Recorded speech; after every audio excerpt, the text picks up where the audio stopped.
Fitri, Penjagup ingatkan ASN segera bekerja. Gelar doa bakdo ketupat di Yosonegoro dihadiri Penjagup Ismail. Presiden Jokowi dijadwalkan resmikan Bandara Pohuwato. Penjagup Gorontalo hadiri haul Masyaikh Ponpes Salafiyah Syafi'iyah. Sekda Prof Gorontalo hadiri Loka Karya Tata Kelola SDI.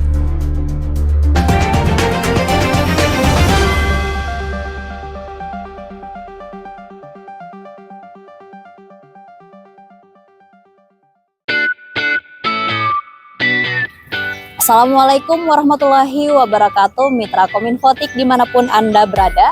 Senang sekali saya Mila Atiki bisa menjumpai Anda dalam program Kabar Gorontalo Sepekan. Program ini kami hadirkan khusus untuk Anda sebagai media informasi pemerintah Provinsi Gorontalo selama sepekan. Penjabat Gubernur Gorontalo Ismail Pakaya memimpin apel pasca liburan Idul Fitri 1445 Hijriah tahun 2024 di lingkup pemerintah Provinsi Gorontalo Selasa 16 April 2024. Apel yang berlangsung di halaman Museum Purbakala Popa Eato, Kota Gorontalo ini turut dihadiri Sekretaris Daerah Sofyan Ibrahim, para staf ahli, asisten jajaran pimpinan OPD, dan juga staf ASN dan PTT lingkup pemerintah Provinsi Gorontalo. Penjabat Gubernur Gorontalo Ismail Pakaya memimpin apel perdana pasca libur Lebaran Idul Fitri 1445 Hijriah tahun 2024 di lingkungan pemerintah Provinsi Gorontalo Selasa 16 April 2024. Apel yang berlangsung di halaman Museum Purbakala Popa Eato, Kota Gorontalo ini turut dihadiri Sekretaris Daerah Sofyan Ibrahim, para asisten, staf ahli, jajaran pimpinan OPD, serta seluruh ASN dan PTT di lingkup Pemprov Gorontalo. Mengawali sambutannya, Ismail Pakaya menyampaikan selamat Idul Fitri minal aidin wal faizin, maaf lahir dan batin. Ismail juga mengingatkan bahwa Ramadan telah berlalu, artinya libur panjang sudah selesai, maka semua pegawai baik PNS dan PTT harus bekerja dengan baik. Menjadi penekanan kembali Ismail adalah seluruh ASN untuk senantiasa meningkatkan disiplin dan kinerja. Staf ahli bidang sosial, politik, dan kebijakan publik Kementerian Ketenagakerjaan ini juga mengingatkan 12 Mei 2024 nanti adalah masa jabatannya sebagai penjagup akan berakhir. Meski ia tidak pernah berhitung akan diperpanjang, ia berharap seluruh ASN baik pimpinan maupun staf untuk tidak terganggu kinerjanya perihal pergantian penjabat kepala. Manajemen talenta yang kita sudah bangun, kita sudah buat ini lebih objektif, terencana, terbuka, tepat waktu, akuntabel, dan bebas dari intervensi politik. Apel perdana yang dilaksanakan bersamaan dengan apel Korpri dan halal bihalal pasca lebaran itu diakhiri dengan jabatan tangan maaf memaafkan seluruh ASN dan PTT dengan Penjagup dan Sekda Prof Gorontalo.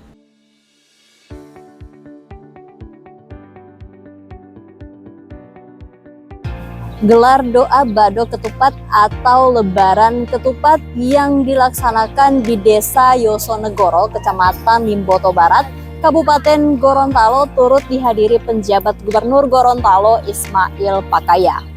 Doa sebagai tanda dimulainya tradisi masyarakat untuk menjamu tamu di hari lebaran ketupat ini ditandai dengan pemukulan beduk oleh Penjagup Ismail, Wakil Ketua MPR RI Fadel Muhammad, Bupati Nelson Pomalingo di Masjid Al-Mutakin pada Rabu 17 April 2024.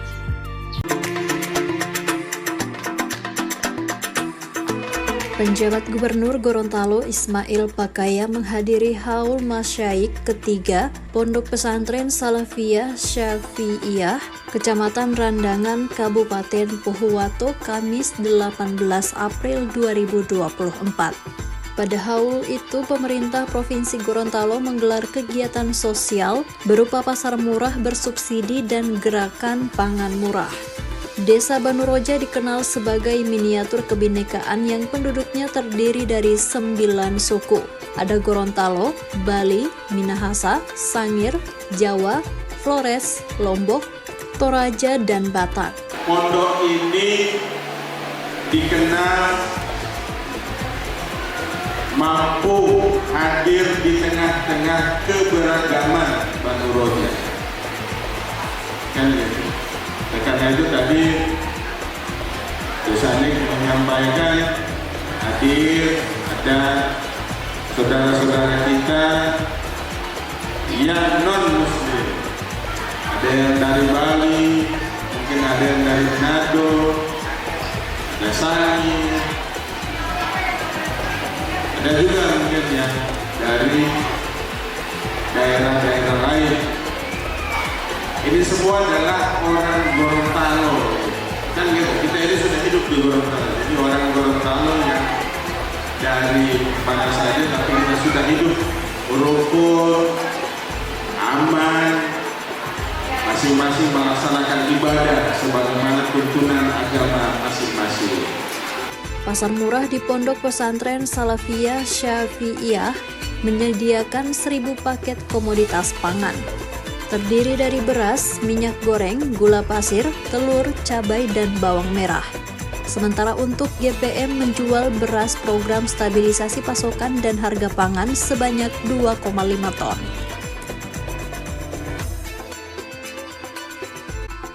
Presiden Republik Indonesia Joko Widodo dijadwalkan akan berkunjung ke Provinsi Gorontalo dalam waktu dekat ini. Pada kunjungannya di Serambi, Madinah ini, Presiden Joko Widodo dijadwalkan akan meresmikan Bandara Pohuwato.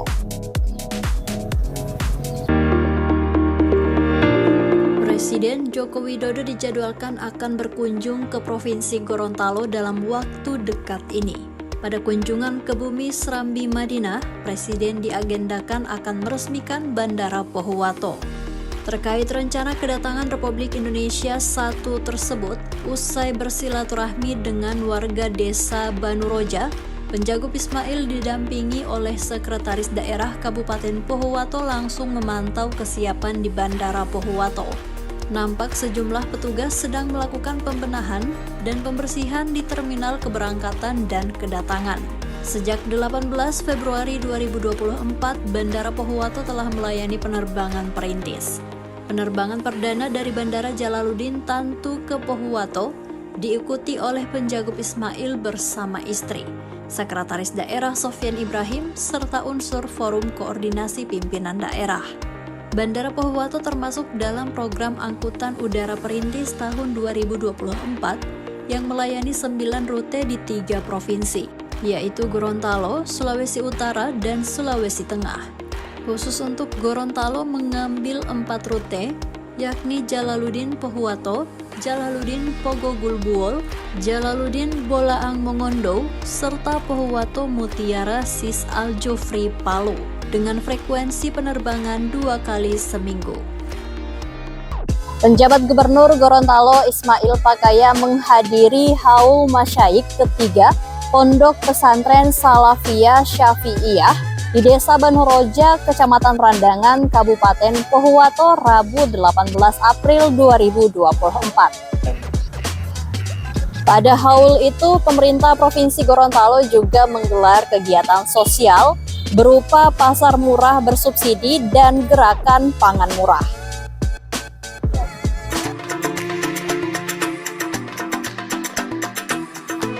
Penjabat Gubernur Gorontalo Ismail Pakaya menghadiri haul masyaikh ketiga Pondok Pesantren Salafiyah Syafi'iyah, Kecamatan Randangan, Kabupaten Pohuwato, Kamis 18 April 2024.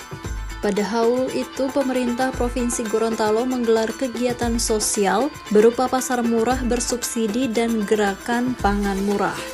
Desa Banuroja dikenal sebagai miniatur kebinekaan yang penduduknya terdiri dari 9 suku. Ada Gorontalo, Bali, Minahasa, Sangir, Jawa, Flores, Lombok, Toraja, dan Batak. Pondok ini dikenal mampu hadir di tengah-tengah keberagaman menurutnya. Kan gitu. Nah, karena itu tadi Desanik menyampaikan hadir ada saudara-saudara kita yang non muslim, ada yang dari Bali, mungkin ada yang dari Manado, ada Sangi, ada juga mungkin yang dari daerah-daerah lain.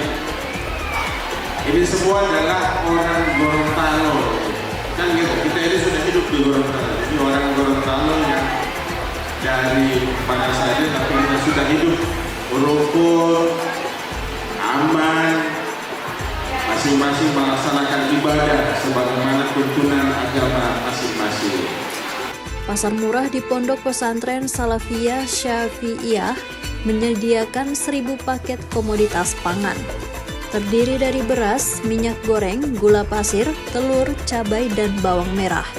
Sementara untuk GPM menjual beras program stabilisasi pasokan dan harga pangan sebanyak 2,5 ton.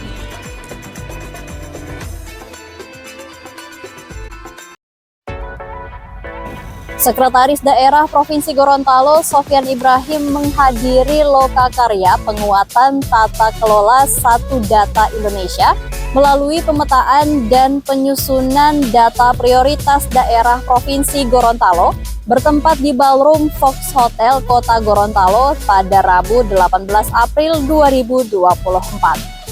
Mitra Kominfotik, demikian informasi terakhir tadi sekaligus menutup jumpa kita pada edisi kali ini. Semoga informasi yang telah kami sajikan dapat bermanfaat dan jangan lupa untuk like, komen, share, dan subscribe channel dari pemerintah Provinsi Gorontalo. Saya Mila Atiki dan tim undur diri. Wassalamualaikum warahmatullahi wabarakatuh dan sampai jumpa. Sekretaris Daerah Provinsi Gorontalo Sofyan Ibrahim menghadiri lokakarya penguatan tata kelola Satu Data Indonesia atau SDI melalui pemetaan dan penyusunan data prioritas daerah Provinsi Gorontalo tahun 2024 bertempat di Ballroom Hotel Fox pada Kamis 18 April 2024. Pada kegiatan tersebut, Sofyan mengungkapkan bahwa ketersediaan data berkualitas di Provinsi Gorontalo masih menjadi tantangan serius bagi pemerintah daerah. Hal tersebut berimbas pada proses pembangunan daerah yang tidak sesuai data. Lebih lanjut, Sofyan mengungkapkan terkait bagaimana mengelola, menyajikan data dengan baik dan memberikan akses terkait dengan data di publik secara luas turut menjadi tantangan serius. Dengan adanya kegiatan ini, Sofyan berharap bisa mendapatkan data prioritas. Data prioritas nasional di tahun 2023 terdapat 2.404 data. Data tersebut sumbernya berasal dari seluruh kementerian lembaga yang awalnya ada 4.460 sumber datanya. Akan tetapi, yang ditetapkan hanya 2.404 data prioritas nasional. Tidak hanya itu, Sekdaprop juga meminta Forum Satu Data berada di bawah kendali Kesekretariat SDI yang ada di Bapeda Provinsi Gorontalo. Kemudian wali data yang ada di Kominfo bisa berinteraksi dengan optimal dan terus berkoordinasi dan saling tersinergi dengan Bapeda. Bapak Ibu di produsen data, di tingkat OPD yang menghasilkan data. Silakan diperkuat kembali, dilakukan updating terus-menerus sehingga kualitas data yang akan nantinya disampaikan ke Pak Kadis Kominfo juga terjaga. Jadi seluruh OPD diharapkan melakukan upaya untuk bertanggung jawab atas data yang dihasilkan oleh OPD masing-masing.